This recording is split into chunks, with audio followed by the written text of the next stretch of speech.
So I thought I would comment really quickly on I was watching a video on It's a Crime and Shame, and Deb addressed Kelsi and the whole drama with the jackets, and Kelsi says that she called it a jacket and people are getting on her for calling it a sweatshirt or a hoodie or whatever, that it has literally nothing to do with whether you call it a jacket, a hoodie, a sweater. That is not what people's problem is.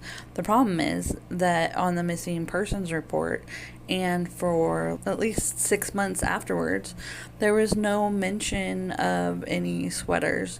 And then it became like a central part of the story that was told every time. Where it was brought up repeatedly by both Becky and Kelsi, and that seems a little bit odd. Nobody cares if you call it a coat, a jacket, a sweatshirt, a sweater, Out there a a long hoodie. time. A lot of people have wondered about it. We put up a poll briefly and then just took it down. We didn't like the way we had it put together, but even with that, 60% of the people in that poll still had, actually 100% had it wrong. So that's why I wanted to go over this. Now, this information came from Kelsi herself, and I learned something from it. Okay, when Libby got out of the car, she grabbed a jacket from the back because Kelsi kept sweatshirts, jackets, things like that back there. And that makes perfect sense to me because I do the same thing. I've got rain jacket, a coat, umbrellas, all kinds of stuff back there. When Libby got out of the car, she grabbed something from the back. What she grabbed was and it's been called several things, and it's all three of these: a jacket, a sweatshirt, a hoodie, and can be all considered all three of those. Okay, it was a black, I'm going to call it a jacket, and it had black and gold lettering on it that said Delphi Swim Team, maybe, or Delphi Swim. And that's what she had. Now, here's where the second part of confusion comes in. A lot of people were saying, oh, well, she wasn't found with her jacket, so that must be what the bridge guy took. The jacket was found there. I'm not saying it was on her. I don't know where it was, but the jacket was found at the site.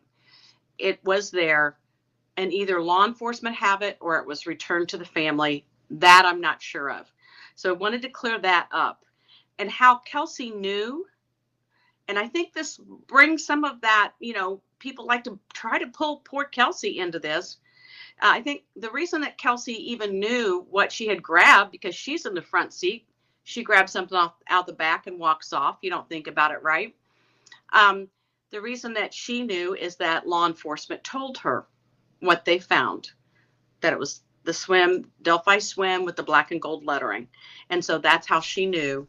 I think the issue is that when it was reported by the news and everybody, Abby was reported to have a gray sweater, but Libby was not reported to have a sweater. She was reported to be in a fringe tie-dye shirt. Crazy. Like, Kelsi didn't talk to her family or what? Like, it's just a little bit confusing. And then some people say that it didn't come up until they had released that they had some sort of touch DNA, and maybe that's why Kelsi had said that she loaned them both sweaters, was to explain why, like, her or somebody she knows DNA showed up at the crime scene. Which I feel like Libby would have had Kelsi's DNA on her either way, like whether it's touch or anything. So for people to say that, like, she gave them the sweater so that she would have a reason to have her DNA there, they just came from her car and her house and everything. So they would already have a reason to have her DNA on there. So I don't know if that's necessarily the issue. I'm just saying that the issue was they weren't reported wearing that. And so it was a surprise to people when it came up like a year later. As far as law enforcement giving the sweater back, I can't see them doing that. That seems like that would be an error if they did, but I seriously doubt it. So that's that part of that. So, and the other thing is that some people call it a sweatshirt, some people pull over, some people call it a hoodie. Some people, I even hear people call a sweatshirt a sweater. So don't get stuck on that little, terminology. Don't get stuck on that. That's all just linguistics. So that was the first thing I wanted to clear up. But the second thing was also, oh, there we go. There we go. There it is. She has it on in that picture.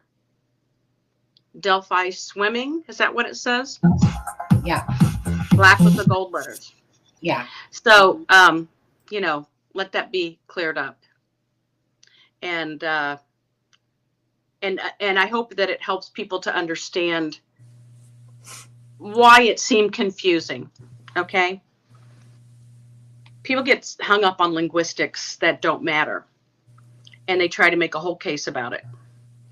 I want to clear that up. The afternoon. In the meantime, we do want to give you another look at these photos. This is so important so that if you do see them, you can let police know. Both of them, again, 13 years old. They're both about 5 feet 4 inches tall. Liberty, or Libby German. She has shoulder-length blonde hair and blue eyes. She was wearing a tie-dyed shirt, some gray sweatpants, and also black shoes. Then there's Abby, or Abigail Williams. She's also 5'4", with medium-length blonde hair and hazel eyes. She was wearing a gray zip-up sweatshirt and some jeans. They were dropped off by a family member. They were supposed to be picked up around 3 o'clock, but when that family member arrived, the girls were not here. They weren't answering their text messages or phone calls. Libby's grandfather tells us the search started right away. We started going through all the social media things, picking up, looking at Facebook. Has she talked to anybody, or had the girls been talking with anybody, Snapchatting or whatever the kids do today, back and forth. And really didn't find anything. The last message I think we found going out was like at about 2:30, which was like a Snapchat of a picture of them out there on this bridge on the trail system. And that was the last communication we've had. I know it's about 2:30. This is really handy in terms of giving us an idea of what it really looked like outside. Just kind of reminds me of 9/11. Where such a terrible tragedy occurred, but it was a beautiful day. And okay, so it's the low 40s, 42 degrees outside, not warm by any means, but warm relatively speaking, warm relative to the time of year and the location. We know that Liberty German told her grandmother, Becky Patty, she didn't need a jacket. She refused to wear a jacket and wore a tie-dye. We know Liberty German also, Abigail Williams was not wearing a jacket. I don't think she was wearing a jacket either. See, here we go. So this is right around the same time. So we know it's 42 degrees out.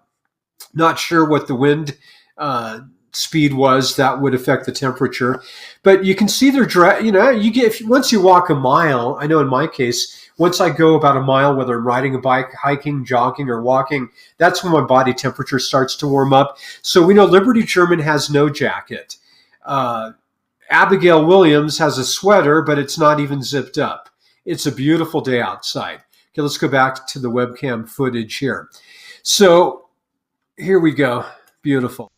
So that's why I think that people have a problem with that whole statement, but I could be wrong. You never know. People think different thoughts and everything, but that's my take on the whole thing.